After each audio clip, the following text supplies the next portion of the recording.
CTV News with Ricardo Veneza. Proposal didn't go exactly how we wished. A major project on the table in Amherstburg could reshape the town's core and repurpose a landmark. Good evening. More on Council's decision concerning the future of the vacant General Amherst High School property in Amherstburg in just a moment. But first to the major announcement from Donald Trump, changing his tune on support for Ukraine and its fight against Russian aggression. As CTV's Abigail Beeman reports, the U.S. president says he's now willing to sell weapons to Ukraine through NATO. I think this is a chance at getting peace. A bold claim and a big threat. But we're very, very unhappy with them, and we're going to be doing very severe tariffs if we don't have a deal in 50 days. Tariffs at about 100%. U.S. President Donald Trump hosted NATO top boss Mark Rutte in the Oval Office, promising billions in military equipment, including Patriot missile defense systems purchased from the U.S. by NATO allies. Germany, massively, but also Finland and Denmark and Sweden and Norway, the United Kingdom, the Netherlands, Canada. They all want to be part of this. The Patriot system is viewed as kind of being a top tier one. So not just that he's going to provide support, which is a change in and of itself, but also that he's going to provide support with pretty advanced weaponry is beneficial. Just ahead of the Oval Office meeting, President Volodymyr Zelensky hosted the U.S. Special Envoy for Ukraine in Kyiv. Very positive for both countries. And just now we spoke about air defense. You wouldn't want to be Zelensky in this because you don't know which day, the United States is going to support you. But it's a good news story for helping them thwart the advance. In terms of sanctions, Russia has already been hit hard and U.S.-Russia trade is way down. But experts say secondary tariffs on other Russian buyers would make a difference. When you see the largest importers of China and India being pummeled, that's where it's really going to hit Russia. Separately, there is a U.S. Senate bill that looks at imposing 500% secondary tariffs on Russia. Trump said today that may not be necessary. Abigail Beeman, CTV News, Ottawa. Now to Amherstburg, where council faced a key zoning decision that could bring about a major transformation in the heart of town and redevelop the vacant General Amherst High School. Robert Lothian was in council chambers for that conversation tonight. Joins us now. Robert, what can you tell us? Yeah, Ricardo, change is on the horizon for Amherstburg's skyline. Tonight, Town Council gave the green light for 8 and 11-story towers in the town core. This despite pushback from those in the surrounding neighborhoods. So there's going to be some overflow into the parking that's out on Laird Avenue and around Toddy Jones Park. And we feel that the town needs to protect that because it's used on the open air weekends and for all the festivals and then for all the park goers. So we don't want to see it monopolized. Residents have voiced concerns about parking, building height, and traffic. A lawyer tonight telling council those issues are not enough to reject the proposal without facing a likely legal challenge where the developer would be favored. Valente Development plans to build 144 residential units as part of 2 towers building off the former high school facade. Admitting the project isn't perfect, most councillors around the table agreed this was the best option. In the end, council voted 6-1 in favor of the zoning change needed to allow the project to proceed. I'm sure there's 50 different opinions on what should go there. What's being proposed, I think, is in the best interest of Amherstburg. It gives us a lot of what we want. We're never going to get everything we want. It allows the developer to develop, and I think in the future, this is going to be an iconic building for Amherstburg. Developer Peter Valente tells me the hope is to have shovels in the ground early next year, and if all goes as planned, the building could open to residents in spring of 2027. This is also a mixed-use project that will add ground floor retail, restaurant, as well as commercial space. Ricardo. Okay, Robert, a big project. Looking forward to seeing this get started. On CTV's Robert Lothian tonight. Well, Windsor City Council has opted to go to the polls to fill the vacant Ward 2 seat. Fabio Costante resigned that seat to take the top job at the Windsor-Essex Community Housing Corporation. As our Travis Fortnum reports, the cost of a by-election with the municipal election about just a year away now didn't sway fiscal hawks on council. Windsor's Ward 2 residents are heading back to the polls. City Council voting Monday to hold a by-election to fill the West End seat left vacant by the resignation of Fabio Costante last month after brief debate around the council table. You're talking about $1 billion budget. $150,000 is a small investment to make in democracy. The by-election is expected to cost between $150,000 and $200,000, but the majority of councillors say giving the public the say is worth the price. The person who's going to represent those folks should go door to door to door. This race will sort of be a precursor for what we'll see in the larger general election. If we were to appoint someone, you are giving someone a huge advantage. Let the public choose who they want to represent them, and I think you can never go wrong doing that. One councillor voting against the by-election, Gary Kashak, and Ward 4 Rep Mark McKenzie absent. We're 1 year away from this next election. I hear a lot of outcry of what's happening in LaSalle right now, of spending a couple $100,000 on a 1 year by-election as well. Do I like spending the money? Not particularly, but I think in terms of continuing with those fundamental underpinnings, it's critically important. The next regular municipal election is scheduled for next year. That tight turnaround is why Sam Romano, who was the runner-up in the West End ward back in 2022, made the pitch for council to appoint him before they opted for the by-election. I'm available. I'm retired. I can jump into it right away. I'm out on my bike all the time riding around, and then stopping at McDonald's for a quick ice cream or something like that. The nomination period opens July 21st and closes September 12th. By-election day is October 27th. Travis Fortnum, CTV News. Meantime, the city of Windsor is teeing up a major upgrade at Roseland Golf Course. The city is moving ahead with a $5.7 million project to build a new clubhouse featuring upgraded amenities and services.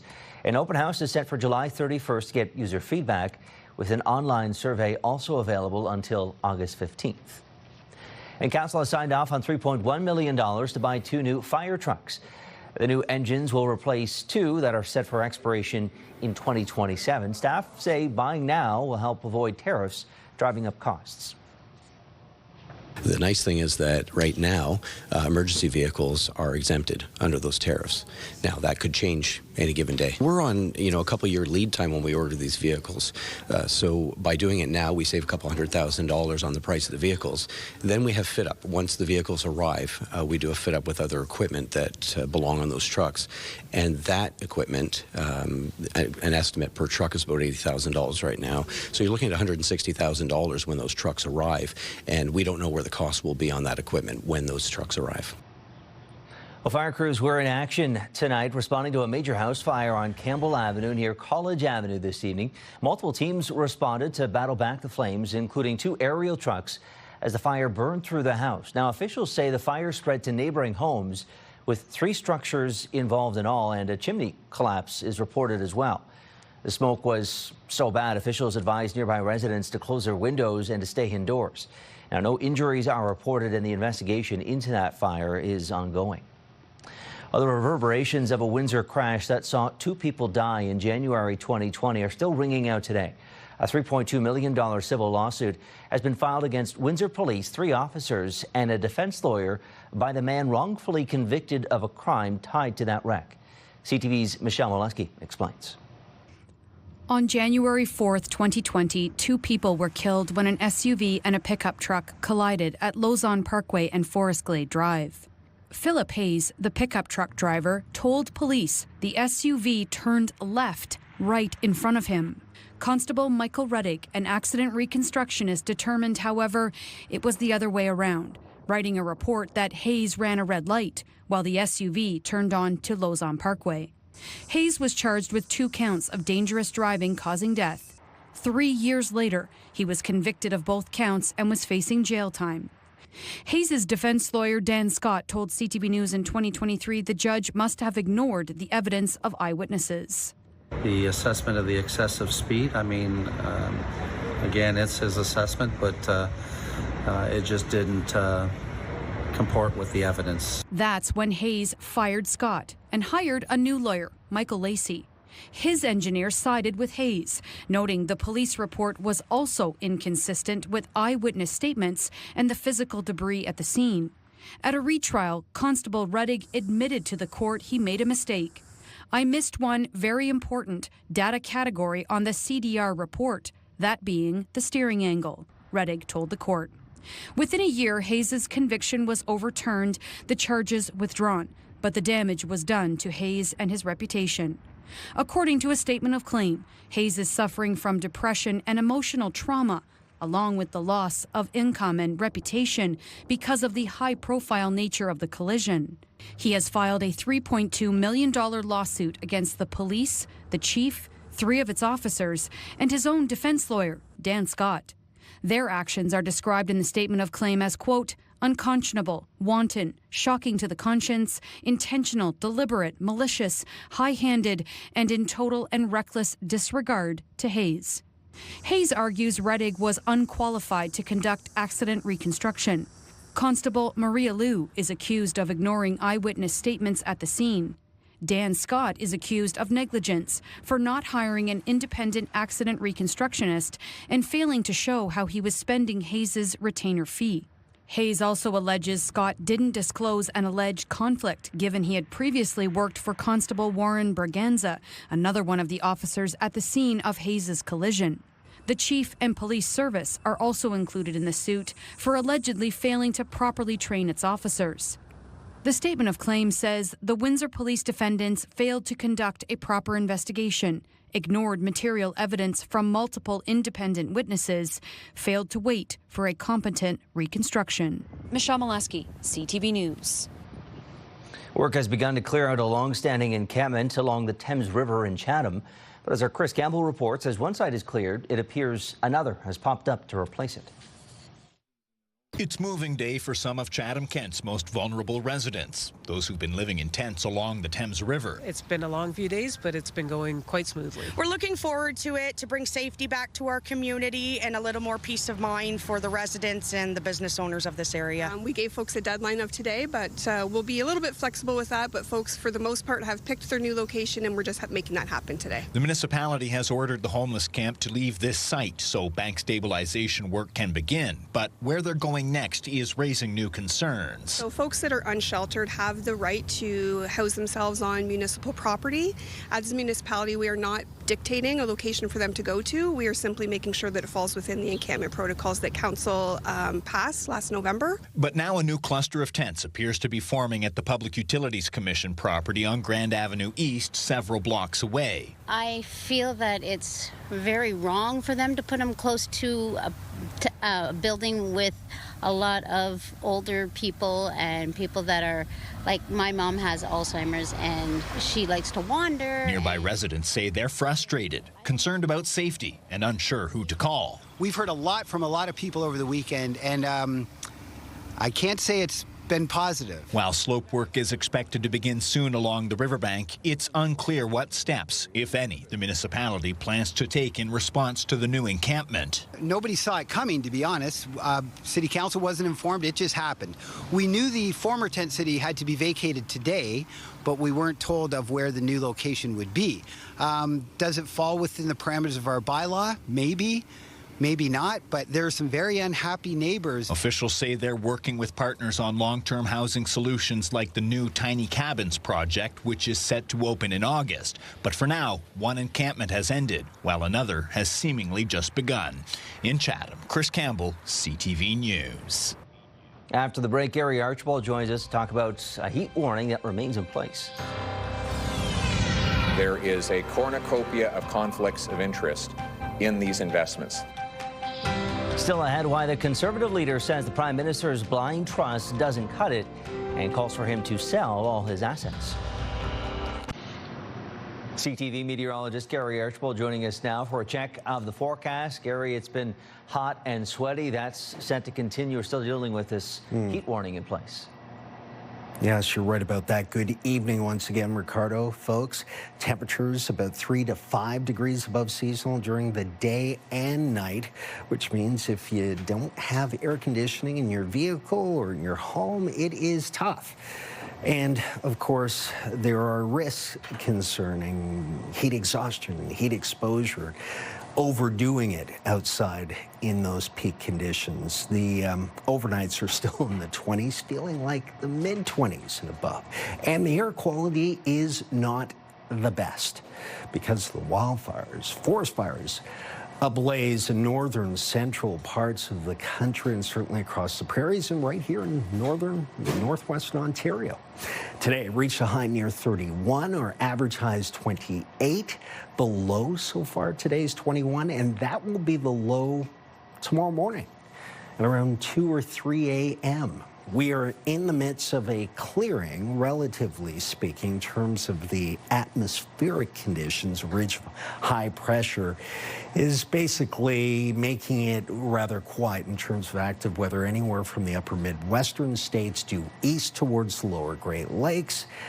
That bodes well for a sunny and, relatively speaking, dry day. In terms of active weather, we'll have to wait till Wednesday, but there could be a bit of a caveat to all of this. All that heat buildup over southern Ontario could lead to some daytime thunderstorm activity come Wednesday afternoon and evening. Some potent storms, and we got a taste of that on Sunday, didn't we? The temperatures, as mentioned, still well above seasonal norms. And although it's clear and calm, the air quality is not great. So when you open up the windows, try and refresh and get some airflow and move that stagnant air out of the home. You're still dealing with some smoky air outside. It's hazy tomorrow for the morning through the midday, afternoon, and evening towards dusk and through the night, although you can't really see it so well. Air quality is anticipated to be poor tomorrow through the midweek. Temperatures reaching 31 in the afternoon, late afternoon, feeling like about 35. The wind really isn't much of an issue. We'd like to see the winds pick up with a nice cold front that could stir up storms. Yes, there's a risk of that, but usher in a fresher, if you will, air mass. Tomorrow, 31, sunny, hazy, feels like 35. Showers, maybe thunderstorms through the midweek. Temperatures finally falling off a bit.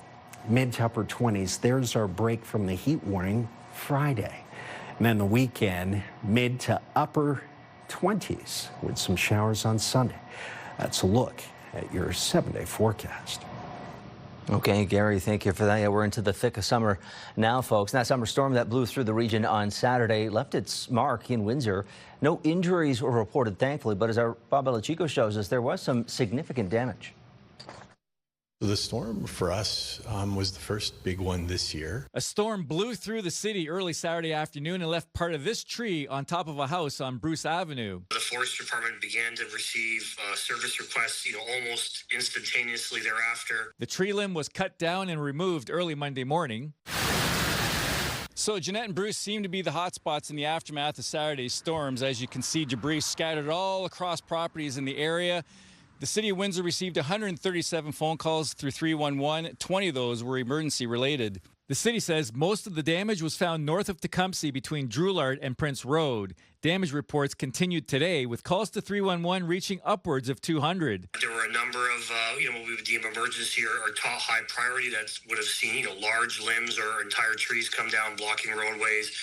Maybe onto a house or car or something. There were, a handful of those ones. Those are the ones that we prioritize. We deal with almost immediately to at least make it safe. So far, no reports of basement floodings. NWIN reports downed power lines in the storm's aftermath with about 7,000 customers losing service, the majority of which were back up and running within a few hours. The focus then was principally in the university area downtown, and that's where a lot of the restoration was focused during the latter part of our efforts. Bob Belichico, CTV News.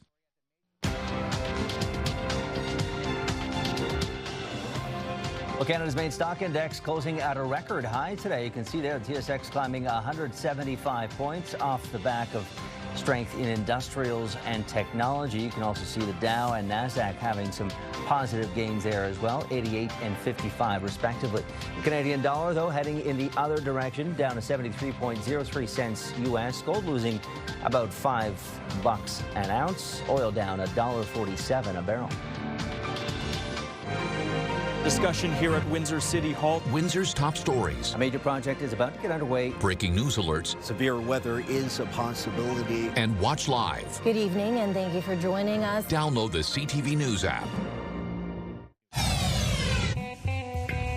Start your day with the latest local news. By signing up for our newsletter, you'll get direct local content straight from CTV Windsor to your inbox, including top stories, the forecast, and videos. You can sign up at ctvnewswindsor.ca. Conservative leader Pierre Poilievre says Prime Minister Mark Carney's blind trust isn't enough to prevent preferential treatment for his former employers. As CTV's Judy Trin tells us, Carney disclosed a fuller picture of his financial assets to the Ethics Commissioner. There is a cornucopia of conflicts of interest in these investments. The Conservative leader is raising concerns about the Prime Minister's business dealings in his past life. Before entering politics, Mark Carney sat on the boards of Brookfield Asset Management and Stripe, a credit card software company. He has millions of dollars of assets in the two companies, which he put in a blind trust. I comply with my responsibilities. I comply with the rules well in advance. New disclosures filed by Carney to the Ethics Commissioner revealed that Brookfield and Stripe own or control more than 100 other corporations, including clean energy businesses and real estate. The list of potential conflicts goes on and on. How can he possibly be involved in developing a budget when all the tax policies could impact on his investments directly or indirectly? The Commissioner's office says the Prime Minister's Chief of Staff, Marc-André Blanchard, and Privy Council Clerk, Michael Sabia, will be in charge of screening Carney's government decisions, which Carney says will prevent him from giving preferential treatment to any of the companies while he exercises his official powers and duties. As long as they're invested in businesses while they're in public office, their investments will taint every decision and cause them to make decisions in their own interests, even if they claim not to be doing that. Conservative leader Pierre Poilievre says the only way to ensure that the Prime Minister won't breach his ethical guidelines is for Mark Carney to sell all his assets, then hand over control of the funds to a trustee to invest. Judy Trin, CTV News, Ottawa. The World Health Organization is recommending twice-a-year HIV prevention shots amid looming concerns over funding. According to the WHO, countries should use a newly approved drug called lenacapavir as a tool to fight HIV infections. Officials say it should be used for groups most at risk and in areas where the HIV infection rate remains high. Last month, the U.S. Food and Drug Administration gave the drug approval in the States. A new study on Canadian obesity suggests the pandemic led to an increase in weight gain rates, particularly among young adults. As CTV's John Venevali-Rao reports, those rates seem to be rising faster than they have in the previous decade. During COVID, as lockdowns took hold, this was Ontario's premier offering up his famous cheesecake recipe at a time when plenty of people were turning to comfort foods to help them get through the stresses of the pandemic. Stay safe, stay healthy. But the pandemic's disruptions to daily life appear to have taken a serious toll on waistlines, with obesity rates growing faster than they had in the previous decade. It's an entire societal issue that we need to take a look at and think about what that impact of the pandemic has been for everybody. The study, led by researchers at McMaster, analyzed data over 15 years from nearly 750,000 adults and was based on the body mass index. It found obesity rates went from 25% in 2009 to nearly 33% by 2023, with the rate of increase doubling during the pandemic to roughly 1 percentage point each year. Especially for young people and for women, the rates of obesity rose at a much higher rate than for other groups during the pandemic. Obesity can bring with it a higher risk of serious health issues, such as type 2 diabetes and certain kinds of cancer. It's not certain exactly why the rates increased. At the time, schools, gyms, and workplaces closed. Everybody has to have Chips Ahoy. And people did spend a lot more time at home, near to their kitchen. Why would people have more of an intake? Maybe because of the isolation, maybe because of depression. So all these challenges could have led to greater amounts of calories going in.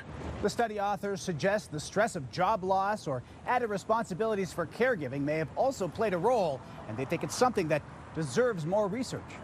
John Vanavalley-Rouse, CTV News, Toronto. Pure Country 89, Windsor's country music station. Pure access to the biggest stars and the hottest songs. Download the free iHeartRadio app to listen to Pure Country everywhere.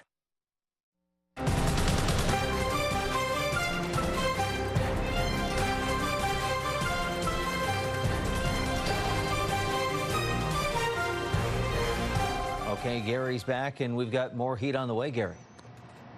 You're right about that. Tomorrow, Ricardo, 35, 36. That's what it could feel at peak in the afternoon. A hazy one at that for your Tuesday. Then we're looking at some showers, maybe even some thunderstorms, I think, around supper time for Wednesday. The probability of some rain over the next 2 to 3 days, I think, will eventually get closer to 60, 70, 75% through the midweek. We'll check in, of course, in 24 hours. Friday, finally a bit of a cooler break, relatively speaking, 26. That's a couple of degrees below seasonal. And then the weekend's cloudy affair. And it's also an affair in which we will see temperatures during the nighttime, early mornings, a little bit more hospitable. Let's look at your 7-day forecast wherever you are trying to get a good night's rest, and always try to enjoy your weather. Good night. Okay, Gary, thank you for that. Well, this weekend was pretty good for riding, and motorcyclists took advantage from across Windsor, Essex, popping their kickstands to help feed families in need. Just wanting to give back to the community and, see people do better. It's our way of giving back. It was the second annual On a Mission for the Mission on Sunday. The bike show brought together bikers and vendors with donations and proceeds going to support food banks right across Windsor, Essex. It's a great relief to a lot of people with these food banks because right now the food banks are empty. So anything that we can do to restock those shelves could possibly save somebody from losing their house. If we're giving them the food, they don't have to go buy the food. They can actually pay their rent or their mortgage or their utility bills. Yeah, 2 wheels down to get food up on the shelves. Fantastic effort there, folks. That is our time tonight. Thank you so much for tuning in. We'll see you again tomorrow at 6. Until then, I'm Ricardo, Veneza, and for everyone here at CTV on both sides of the camera, have a great night.